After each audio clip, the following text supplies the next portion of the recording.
To, co działo się przed powstaniem, to było o wiele gorsze, bo nie było dnia, nie było takiej godziny, żeby człowiek wychodząc z domu wiedział, że wróci.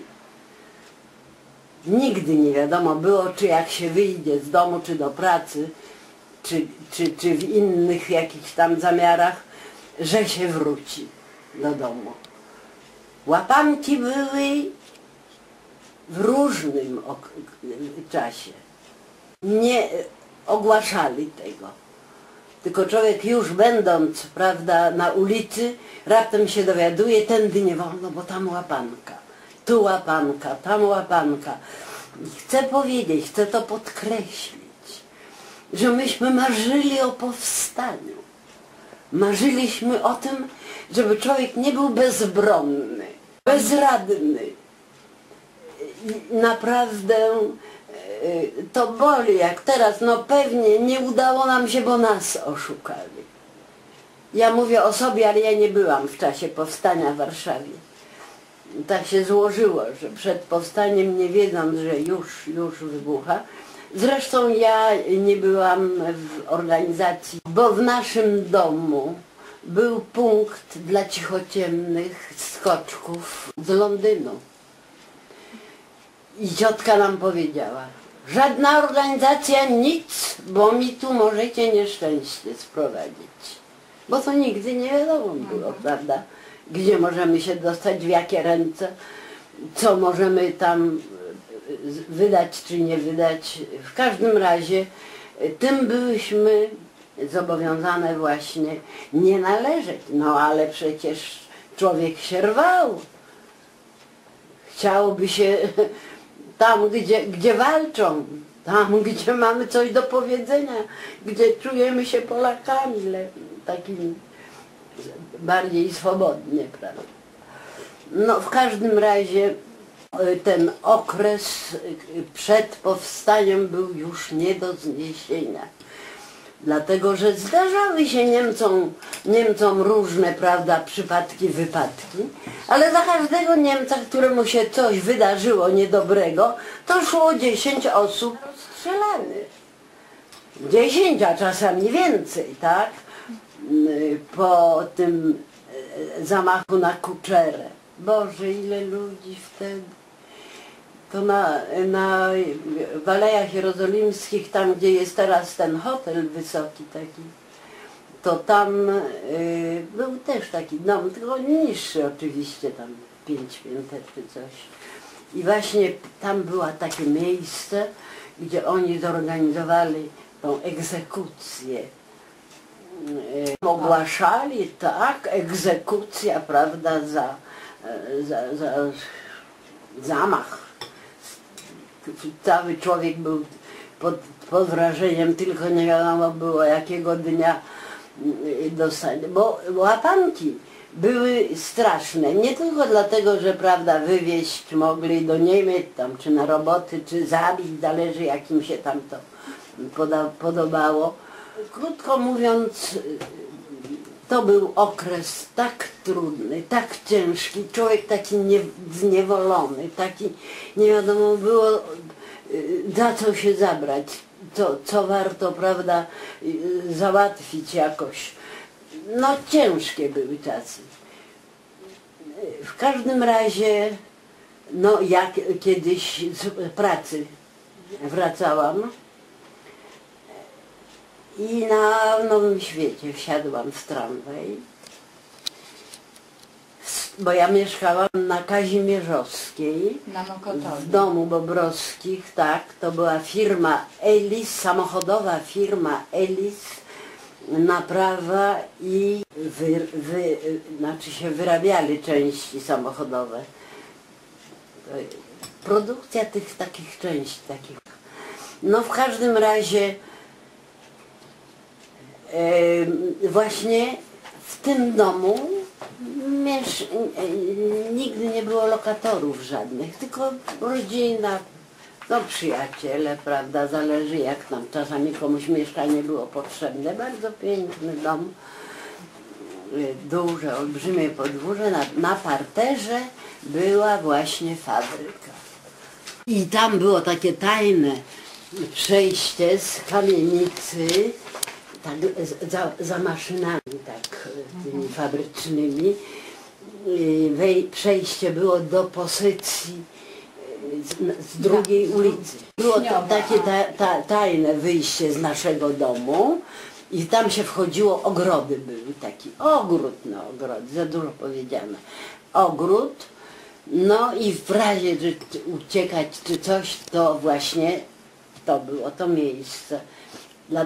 Dlatego ciotka bardzo się bała, żebyśmy się nie wplątały w coś, żeby od nas czegoś, prawda, nie wyciągnęli, no w końcu.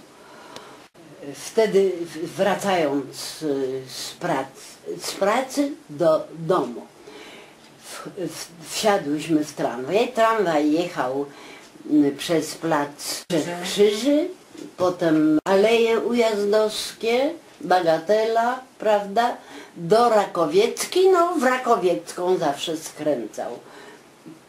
Tam na drugim przystanku się wysiadało. No więc jadę z tym tramwajem, tłok straszny, bo zawsze był tłok w tramwajach warszawskich, zawsze się stało na stopniach, nawet jechało, już nawet nie zwracali na to uwagi. Także tłok był. Wejście do tramwaju było trochę inaczej tam urządzone. Nie było tego środkowego, jak teraz jest środkowe wejście, tylko z przodu wagonu i z tyłu wagonu. Tylko te dwa wejścia były do tramwaju. No, krótko mówiąc, tłok. Stoją tramwaje na placu Trzech Krzyży. Tramwaje stoją, mówią łapanka. No to się zrobił popłoch. Ludzie zaczęli wyskakać, staliśmy już przed samym placem, bo dalej nie było miejsca, bo tramwaje stały. Więc ludzie uciekają z tramwaju. Ja sobie myślę, gdzie ja mam uciekać? Gdzie tu uciekać? Stoję do końca, czekam i tak długo czekałam, aż wszyscy wysiedli, została tylko Ćwiklińska, aktorka. Mieczysława Ćwiklińska. I zdenerwowana bardzo. Co mamy robić? Co mamy robić? Tego? Ja mówię, nic nie robimy. 18-latka ciocia była wtedy. Tak. Zostajemy w tramwaju, bo tu widzi pani, ganiają żołnierze za ludźmi, ludzie uciekają, ale przecież nie uciekną. A do tramwaju, jak nas nie zobaczą, to nie wejdą nawet. Nawet nie wejdą. Pod ławkę.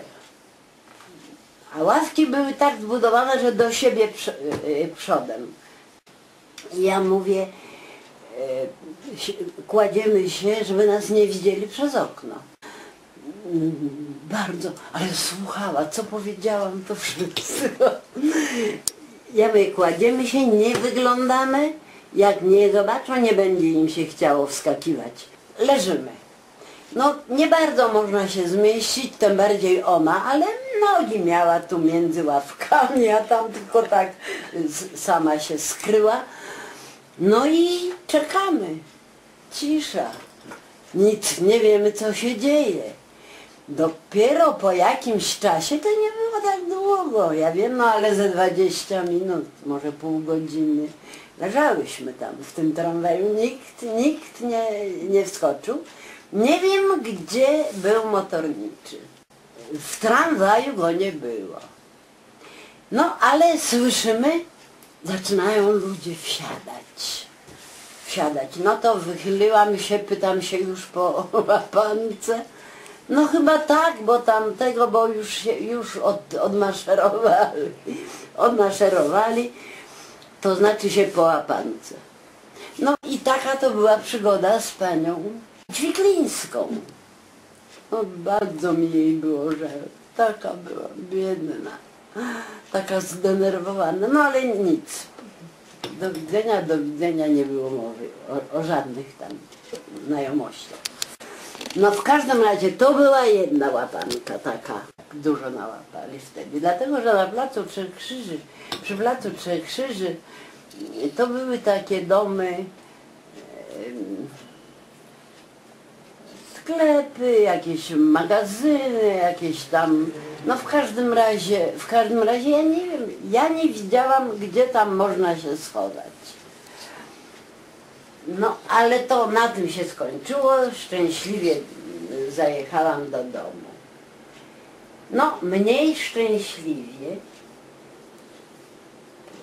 bo często były te apanki, bardzo często właśnie przed samym powstaniem w 1923 roku. Tak, dlatego, że były incydenty różne, najprzeróżniejsze. Już były zamachy na poszczególnych tam, prawda, na władzę. Oficjeli niemieckich. Tak, były takie niespokojny bardzo czas. Wracałam do domu z pracy, też nowym światem. Na nowym świecie wsiadłam w tramwaj. Dojeżdżamy do Rakowieckiej, mówią łapanka. Straszna, a tłum ludzi. Tam roiło się. Na Puławskiej, przy Rakowieckiej. Wszyscy znów szukali schronienia. Więc biegali po tych ulicach, te domy tam no niektóre były zamknięte, ale nie, pootwierali. Do tych klatek schodowych, no gdzie kto mógł, tak tam ganiał. Ja stanęłam przy Rakowieckiej, spojrzałam w Rakowiecką, żywego ducha, nikogo, puściusieńka ulica. No to dowód, że to jest ten fragment miasta, który dobrze obszukują, prawda, żeby tam kogoś złapać. Ja idę. Co ja myślę? Nie, no idę, tu mam stać, to przecież nie ma sensu. Nie ma nikogo, żywego ducha nie widać, idę, może dojdę. Te parę ulic przed Kazimierzowską, tam było parę, Wiśniowa, tam jeszcze jakaś, już nie pamiętam nazwy teraz, tych wszystkich ulic. Doszłam do Sacré-Cœur, to jest tam taki klasztor był i oni zbudowany tak w głębi za tym parkanem, oddalony, a tutaj był, prawda, ogrodzony i była furta tak zwana. To jest takie pomieszczenie niewielkie, przez które, prawda, wpuszczano do klasztoru, bo tam były różne operacje robili, jakieś tam lekarz przyjmował też, no nie pamiętam już dokładnie, ale tam ludzie wchodzili, więc na tej furcie brali tam jakieś, meldowali się, czy przepustkę, czy coś. W każdym razie ja dochodząc do tej furty, nie miałam zamiaru, zamknięta była, ale jak przechodziłam, bo okna miała ta furta, jak przechodziłam właśnie pod tym pierwszym oknem, drzwi się otworzyły i wciągnęli mnie ludzie, którzy tam byli ukryci, wciągnęli mnie do tej furty. Ja mówię, ojej, nie, tam już kawałek, do Kazimierzowskiej, jedna ulica. No, jak panią złapią, to pani będzie miała kawałek. No, więc stoimy. Zamknęli to na klucz tą furtę z powrotem. Stoimy w oknach, patrzymy. Żywego ducha, nikt nie idzie. Ja mówię, słuchajcie, nie ma tu już tej łapanki. No a jeżeli jest, no to żołnierzy nie ma, nikogo nie ma. Ja idę, bo ja w domu mam siostrę, ciotka moja umiera tam z niepokoju. Nie mogę ich na to narażać. Ja idę. To co mieli robić? Otworzyłam i wyszłam. Zrobiłam 2 kroki, właściwie tylko na środek trotuaru zdążyłam wejść. Z pierwszej tej uliczki oddział łapaczy, wojska z karabinami. O, zdrętwiałam. Zobaczyłam ich, skręcają na mnie, w moją stronę. Mam do nich trochę więcej jak do tej ściany.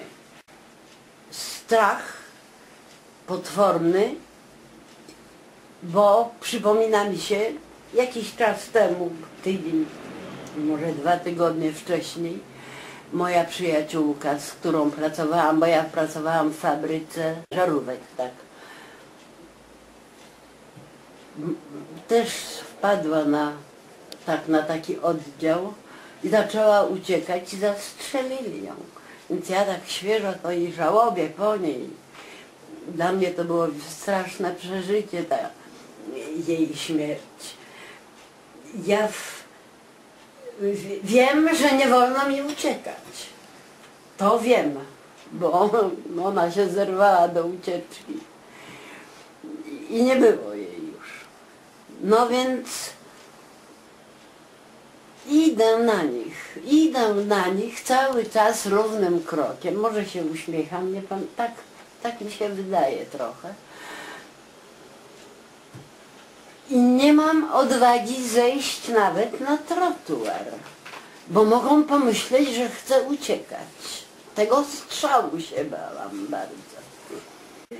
Idę na nich, a oni idą w moim kierunku dalej.